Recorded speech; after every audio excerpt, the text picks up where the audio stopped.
राजा वीरेंद्र को विवाह के 15 वर्ष बीत चुके थे, लेकिन उन्हें कोई संतान नहीं हुई। चिंता और निराशा में डूबे राजा ने रानी सुमित्रा के साथ एक विख्यात तपस्वी साधु के दर्शन करने का निर्णय लिया। साधु गहन तप में लीन रहते थे और दूर दूर से लोग उनके पास समाधान के लिए आते थे। राजा ने हाथ जोड़कर कहा, हे महाराज, मेरी शादी को 15 वर्ष हो गए पर मुझे संतान सुख नहीं मिला, कृपया कुछ मार्गदर्शन करें।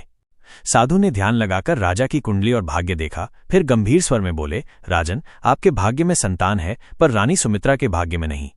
या तो आप दूसरी शादी करें या एक उपाय है, पर वो कठिन है। राजा ने जिज्ञासा से पूछा, कौन सा उपाय? साधु बोले, यदि रानी एक रात मेरे आश्रम में मेरे साथ रहे तो संभव है संतान का योग बन जाए। राजा ये सुनकर स्तब्ध रह गया। उसकी आंखों में क्रोध और संदेह दोनों झलकने लगे, लेकिन साधु ने शांत भाव से कहा, राजा, आप मुझे गलत न समझें, यह एक परीक्षा है आपके धैर्य, चरित्र और निष्ठा की। फिर साधु ने मुस्कुराकर आगे कहा, सच्चाई यह है कि रानी की कुंडली में संतान का सुख छिपा है, पर उस तक पहुंचना कठिन है।